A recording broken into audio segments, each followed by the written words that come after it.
ഏഴാമത്തെ ചോദ്യമാണ് നമ്മൾ തന്നിരിക്കുന്ന 10 ചോദ്യമാണ് പരീക്ഷയ്ക്കുള്ളത്. അപ്പോൾ ഏഴാമത്തെ ചോദ്യം തന്നിരിക്കുന്ന ശ്രേണി പൂരിപ്പിക്കുക എന്നാണ്. ഇപ്പോൾ തന്നിരിക്കുന്ന സംഖ്യകൾ ഏതൊക്കെയാണ്? ഒന്ന് 4 തന്നു, പിന്നെ 9 തന്നു, നമുക്ക് ഇവിടെയുള്ള സംഖ്യ കണ്ടെത്തണം. അതുകൂടാതെ 49 തന്നു, 121 തന്നു, 169 തന്നു, പിന്നെ അവസാനമുള്ള സംഖ്യ കണ്ടെത്തണം.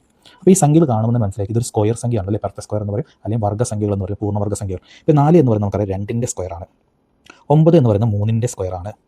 ഇനി അടുത്ത് ഇവിടെ തന്നിരിക്കുന്ന 49 എന്ന് പറയുന്നത് 7ൻ്റെ സ്ക്വയറാണ്, 121 എന്ന് പറഞ്ഞാൽ 11ൻ്റെ സ്ക്വയറാണ്, 169 13ൻ്റെ സ്ക്വയറാണ്.